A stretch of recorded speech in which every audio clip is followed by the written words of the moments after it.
Hello again, this is Alex with MasterChartsTrading.com, and this is market recap for Friday, June 9th, 2017.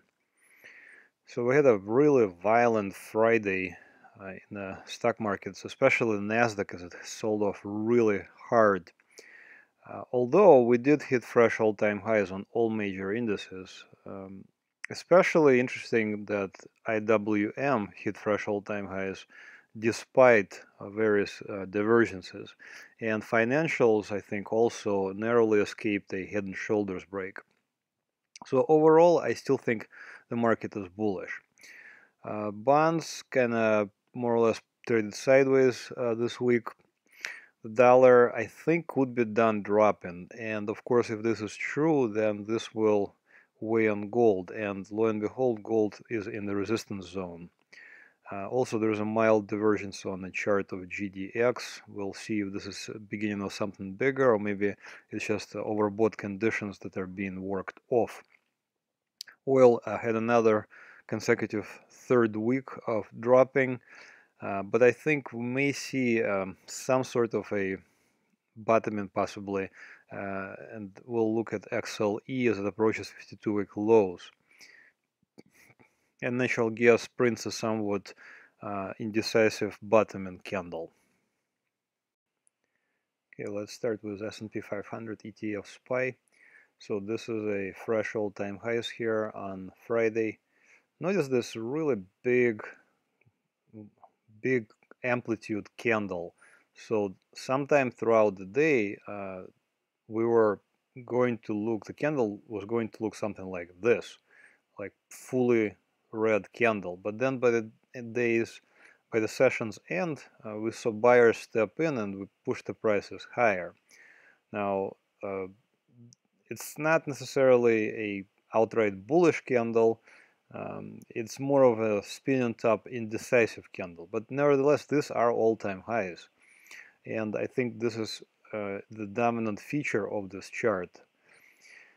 Despite some divergences, and when we get to IWM, I'll show that divergences don't work out that often. In fact, in a clearly bullish security, we may see very few that actually work out. So divergences are something to keep in the back of one's mind, but I would definitely not trade on them. Here's S&P 500, again on daily time frame, longer term, and here we do see a divergence. So you can see a bullish percent index and percent of stocks above 200-day moving average is dropping from the March highs. But again, notice that even though the percentage of stocks is dropping, that is above 200-day and the bullish percent index, the index itself, the S&P 500, just made fresh all-time highs.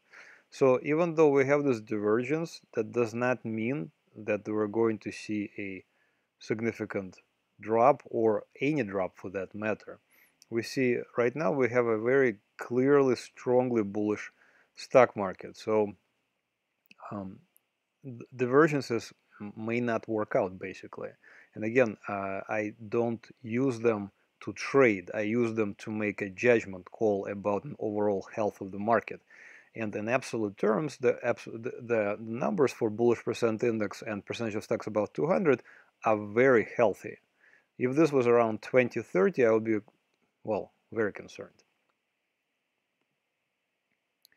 This is a weekly time frame for S&P 500. Notice we have two triangle consolidations, both with bullish resolutions. One was here in February, and another was here in May of this year. And the bullish and the triangle consolidation was actually an inside week here in May and two inside weeks in a row back in the beginning of the year. So inside week is a week where we have one, so you can see an inside week right there. This week from April 17th is entirely within previous week's range, and notice that you can think about it as a triangle consolidation. Notice a gap here, very big gap, and fresh all-time highs. So clearly a bullish chart. Here's a Dow Jones Industrial Average. Notice that on Friday here, actually Dow Jones gained quite nicely and closed at all-time highs as well. Advanced decline line did hit fresh all-time highs. Advanced decline volume is lagging somewhat. Again, these are mild divergences, and I'm not terribly worried about them. Now here's where we get into fireworks. We had QQQ drop as much as, let me take a look how much it dropped intraday. So we were down over 5%, 5.6% almost intraday, but then we rallied. Notice this enormous volume as well, over 100 million shares. So this is this chart goes back 6 months, and notice that this is by far the highest volume. In fact, if we zoom out, let's just do a weekly chart, and we'll see how far back we need to go to see a similar volume.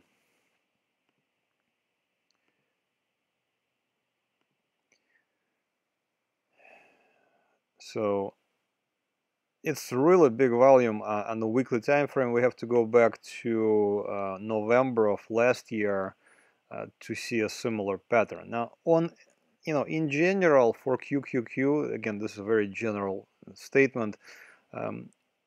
High volume spikes are indicative of bottoms, not tops. Is this going to be the case again? Anybody's guess, but of course, we could continue lower from here, but notice that usually high volume spikes like this are indicative of bottoms, not tops. So we'll see if indeed this is going to be one of those occasions. Here's a QQQ on the longer term time frame again. So here I just wanted to show that even though an indicator becomes overbought in a bullish security, and the reason why I think it is bullish is very simple. These are fresh highs, fresh all-time highs, 52-week highs. So if you absolutely know nothing about anything in trading, all you have to do is know that these are fresh highs, and they'll, definitely bullish.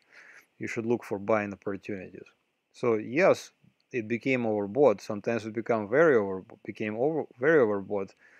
But then, even though it was overbought, it still continued higher. And notice that we had several conditions that were overbought, and we still continued higher.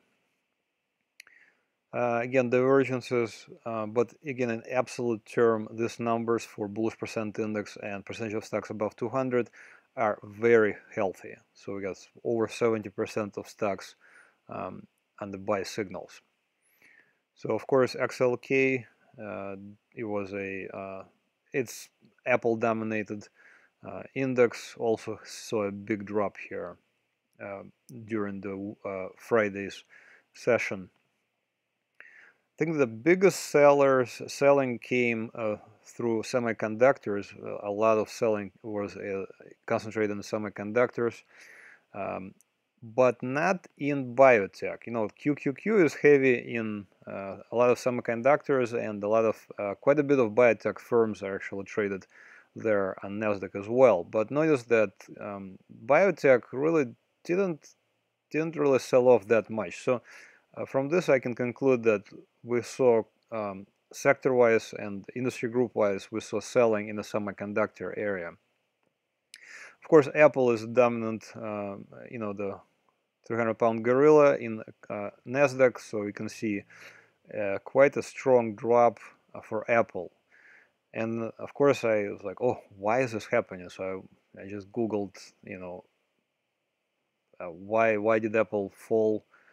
And it just gives me some weird explanation, something about Trump administration trying to repatriate cash reserves. But I think this statement makes more sense.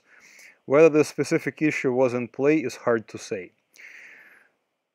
So that's why I say sometimes it's better to like avoid the news and just look at the charts. The chart will tell you exactly what's happening. And in this case, on Friday, something happened and Apple decided to get sold. Um, does it mean there was a reason? We'll find out, I guess, soon if there was a reason, or we will decide that that was a reason in hindsight. But actually, sometimes stocks get sold with absolutely no reason. So here is NVIDIA, same thing. On Friday, big bearish engulfing pattern. Let me rephrase it, big possible bearish engulfing pattern. We have similar thing here, bearish engulfing. Well, yeah, we got a little bit of a correction. Another bearish engulfing here in February, also a correction. But this one looks really big and very high amplitude. So maybe NVIDIA is finally coming to an end of its run. Of course, IWM, this was a surprise. It completely, was a completely different picture here on Friday. Fresh all-time highs, candle is white. We sold off by the day's end, but still, this is a much stronger candle than the one for QQQ.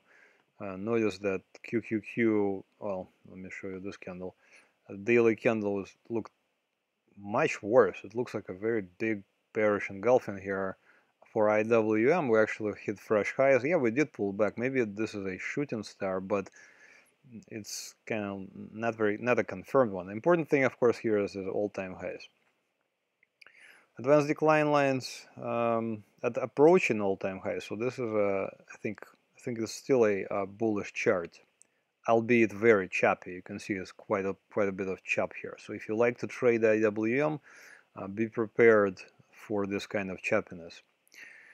And in fact, sometimes it's better to zoom out and, for example, you can go to weekly chart and the fluctuations become much more bearable. This way you can look, okay, so let's say we are at the bottom of the range and then we'll look for an entry opportunity. But if you look on a daily chart, it becomes really kind of hard to notice where that opportunity might be. Here, what I wanted to show, this is IWM.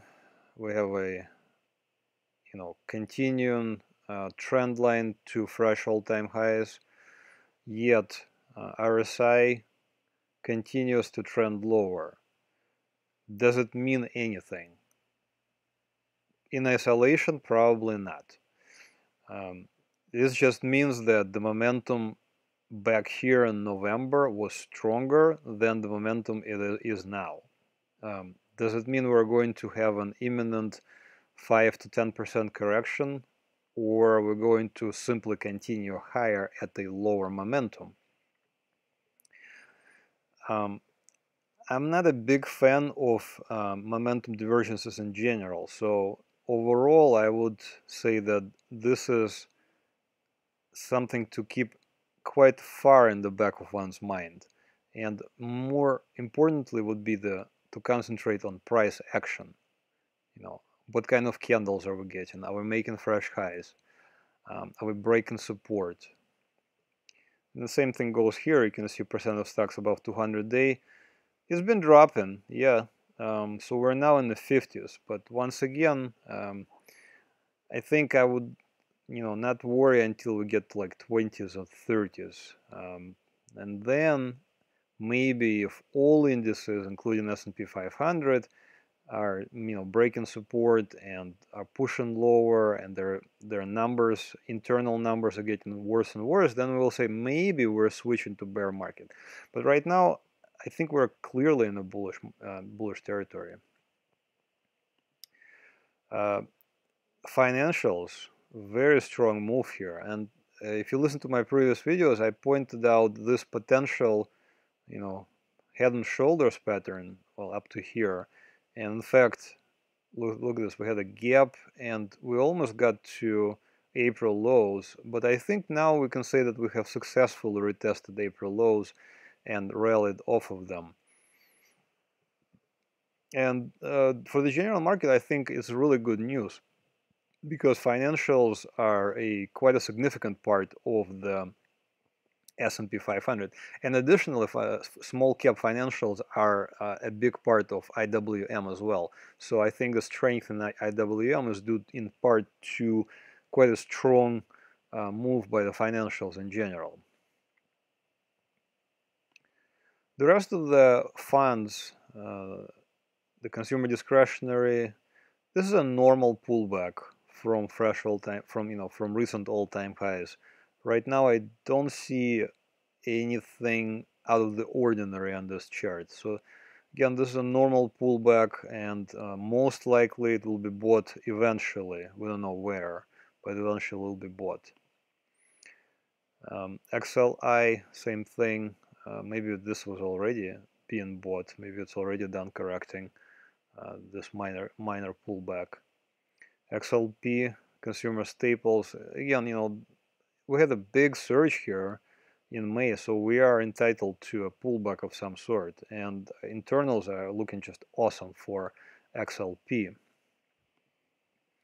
Real estate, if you listen to my previous videos, I pointed out this hammer candlestick, basically rallied off of it and continued higher. These are not yet fresh highs, but we're eventually, well, hopefully we'll approach them. And of course, utilities, strong move from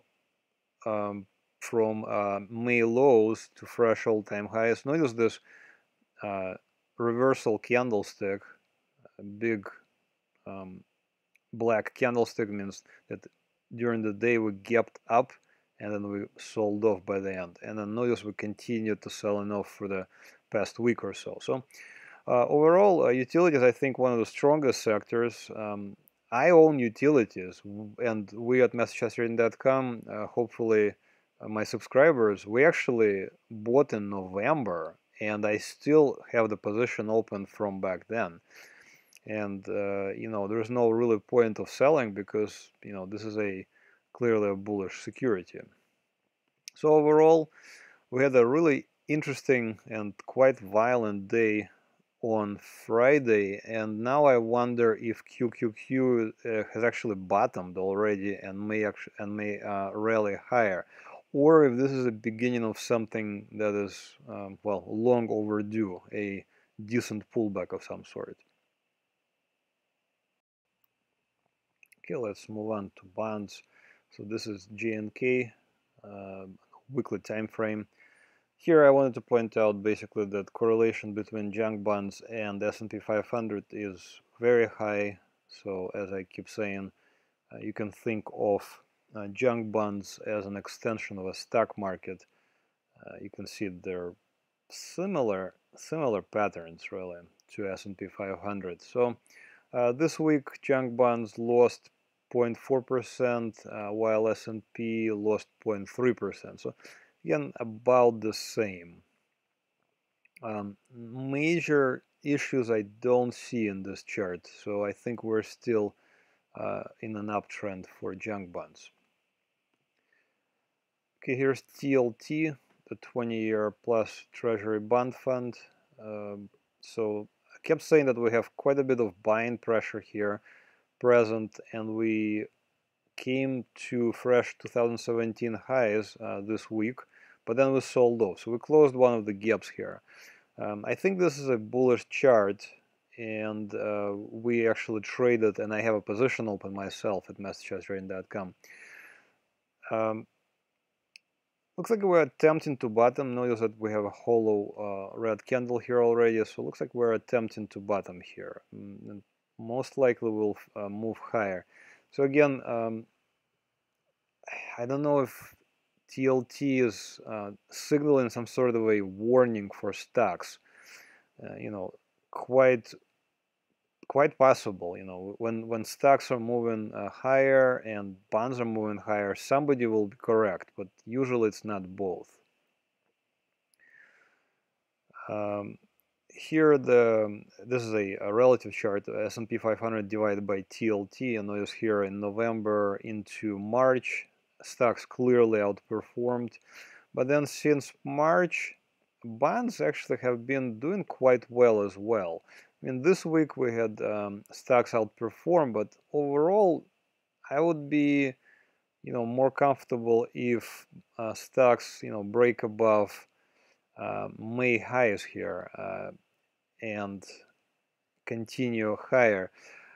Right now, there is still some sort of maybe a possible shift to somewhat more safe safe haven of some sort, and TLT is clearly one of those safe havens. Here's LQD, which is a investment grade corporates. This one is even stronger. Notice the move from March lows. In absolute terms, this is not a very big move because bonds just don't move that much. But for the bond fund, this is a significant move. Notice also a bullish cross here. 50-day moving average going above 200, and also a gap down that was filled a few months ago. So overall, this is definitely a bullish chart. And here's the reason why I think this is a bullish chart is that I showed this in the past. These are all-time highs. So we had a very deep pullback, but notice where we stopped. We stopped exactly at the previous breakout. So even at this point, I would still consider it a bullish chart. And notice that we held support here. We tried to bottom, and then rallied. So I think this is a bullish chart, and we're within a striking distance of fresh all-time highs for investment-grade corporates. Okay, moving on to Forex universe. So this is US dollar index on a daily time frame. These are all-time highs here in the beginning of 2017, and since then we're kind of sold off in waves. Finally here I think we had a support break in May and continued lower. But now looks like we're attempting to bottom. Maybe this is going to be like a W bottom here. Kind of goofy looking W, but who knows. If it is indeed a W, and if this is now bearish, then I would expect sellers to start selling, around the previous broken support, possibly higher. Now, I still think that the dollar long-term is bullish, and the reason is because of the longer-term time frame, which is a weekly chart. So these are multi-year highs. Now we're approaching November lows here from last November. If we retest them and break that level, then I would be seriously worried about the dollar. Right now, not terribly worried. It looks like we're just having a normal pullback. Maybe this is a cup and handle. Maybe we'll stop falling and then continue higher from here. Euro is, I'm still questioning this breakout, even though we're kind of approaching 52-week highs. 52-week highs are like up here from about 1.137. So we're approaching 52-week highs, but we are not there yet. There is some buying pressure present because you can see a bullish gap here as well. Now we are approaching also a resistance 1 point, so traders will most likely start selling there as well. So I'm not yet 100% convinced if euro is in a bull trend. I'm still thinking that we're likely in a bear trend here, and most likely will roll over here. If that's gonna happen, the dollar will stand to benefit, and when we get to gold will come under pressure. I think British pound is already feeling the selling, and I kept saying, if you listen to my previous videos, that if I was trading British pound, I would be selling it here, and looks like we are moving lower here. And the US dollar versus Japanese yen is reversed. US dollar is on top, JPY is on the bottom. Looks also like we're attempting to bottom here. Maybe this is a hammer-like candlestick from this week. If we are indeed attempting to bottom, I think we'll need to break like 114.36 at least, and possibly even higher. And this could be like a falling flag right there. And if we break out above it, we could continue higher to fresh highs. in which case obviously dollar will gain. Opposite is also true, and we can collapse from here because this support is not, well, it's not that strong. So overall, dollar is sort of indecisive, but if we break November lows, I'll start to seriously worry about it. And here's the reason why I would worry about gold if dollar continues to gain. So green here, US dollar, gold color is gold itself. Notice the correlation coefficient. This is a weekly chart going back to 1978. Notice the correlation coefficient spends most of its time in the negative territory, and this is normal because gold is traded in US dollars. If gold is getting more expensive, that means dollar is weakening and vice versa. Now, we're having normal correlation right now. So if, like I said, if the if dollar decides to gain, gold will definitely drop from here. So here's gold on a daily time frame. Two strong selling pressure candles here, but there's a gap here as well. Notice that we kind of tapped out here at April high, so this could be a double top, or at least a local double top. I think if we zoom out a little bit further, it'll become even more clear. So GLD here, broken support that turned resistance, and now this resistance, we're kind of getting to that zone of 123, 124. We're not exactly there yet, but then again, this is not an exact science. So we are getting to that resistance zone, you can say. And if indeed we fail here, that would not be a good sign for gold, because we could continue lower. If we break this level from May, then we could continue even lower. But right now, I'm still keeping a positive outlook on gold and gold miners. In other words, I'm bullish, and we actually have position in gold and gold miners. I personally have position on gold miners still open. So here are the gold miners. Kind of messy chart. In generally, I think this is a bullish chart. I have my own proprietary market breadth index for gold that is right now clearly bullish. Very short term, there is a bearish divergence, and here's what I mean. So this is advanced decline lines for GDX. You can see that on Friday we made a lower low relative to the May like 16th low, so it's very short term, like 2 weeks or so, while the index itself has not yet made a fresh low. We're still above May 15, May 16 lows. So this is a short-term bearish divergence, and I wonder if it will continue to play out, or if we stop here and rally. Now there is strong resistance up here around $25, $26, and I think it corresponds to this level for gold for GLD around 124. GDX on a weekly time frame, pretty much nothing's happening here. We had a surge a few weeks ago, and we more or less traded sideways for the past 4 weeks. Okay, and here's another chart of GDX. This is a daily time frame. Again, a couple of my proprietary indicators. This is Gold Breadth Index, and here are a couple more indicators, experimental indicators. I have my own. Notice that we have weakened a little bit actually in the market breadth indicators, while the GDX itself made a higher high. The indicators made a lower high. Now, how much should I worry about it? This one I cannot trust a little bit more because I have pretty decent backtesting data. But this could be simply, overbought conditions.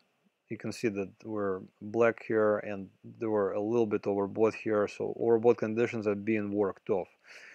Notice that here back in the beginning of 2017 we had also overbought conditions being worked off, but notice that the index actually skyrocketed higher. So maybe we'll get something along the same lines. We'll just kind of trade maybe a little bit sideways and then move higher again.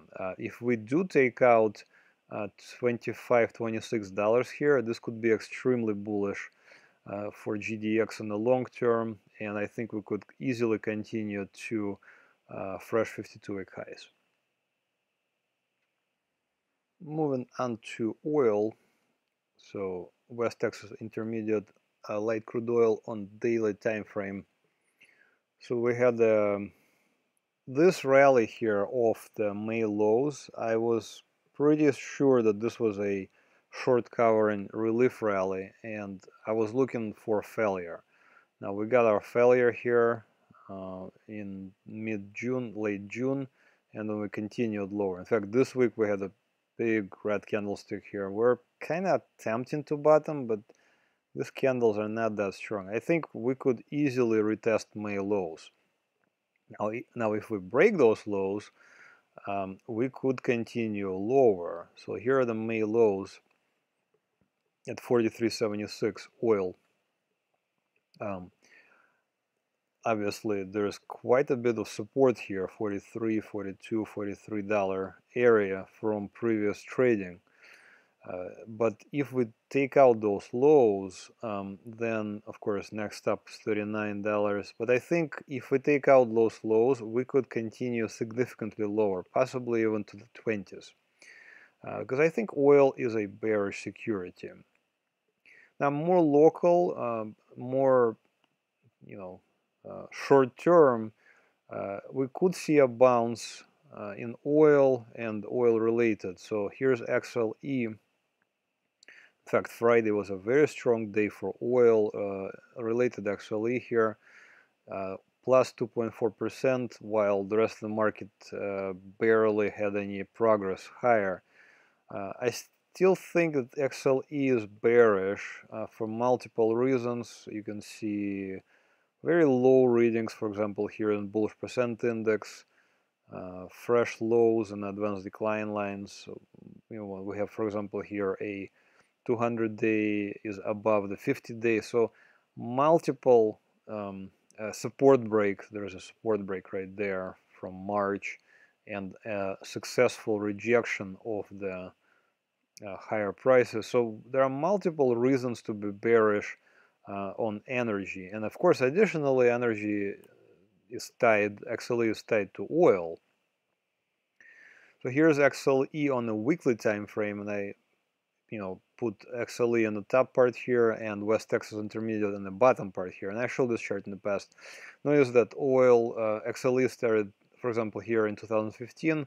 XLE was dropping for some time before oil decided to take a dive as well, and then both of them continued lower. So I think we have very similar pattern right now. We have XLE was already dropping here since December of last year.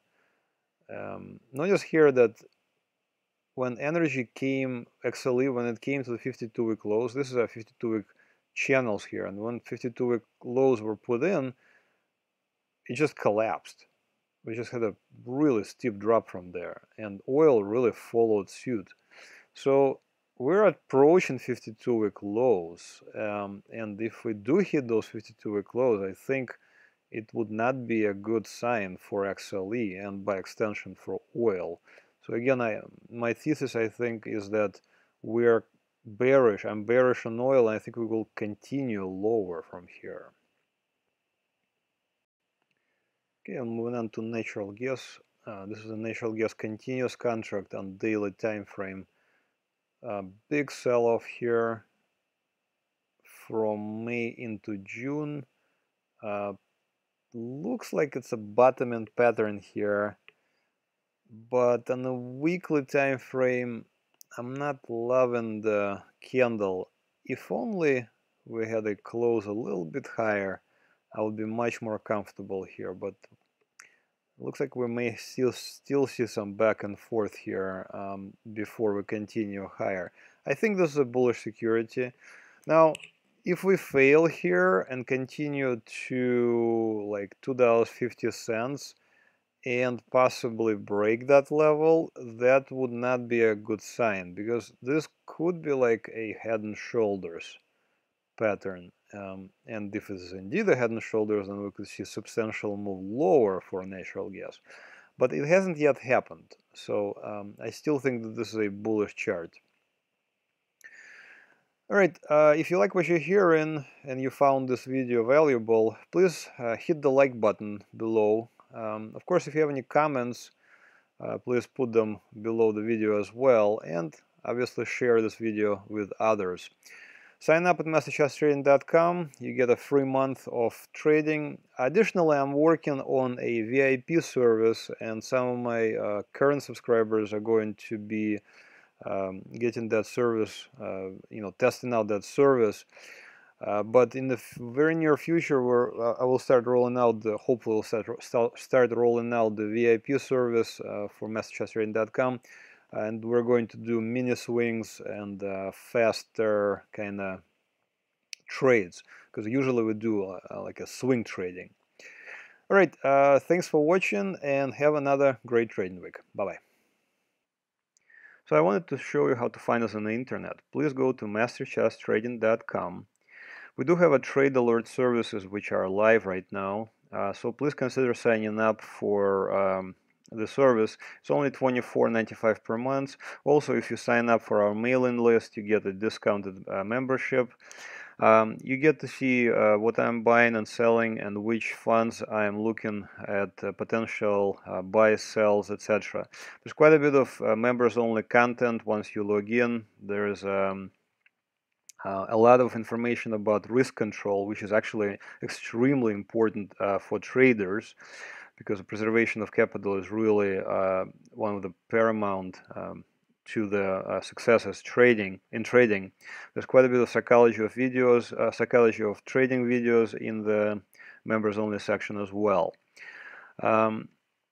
Also, I'm going to be starting a Dividend Aristocrats service. For now, it's free for the members that are logged in, that are already paying members, so that's another benefit to signing up soon.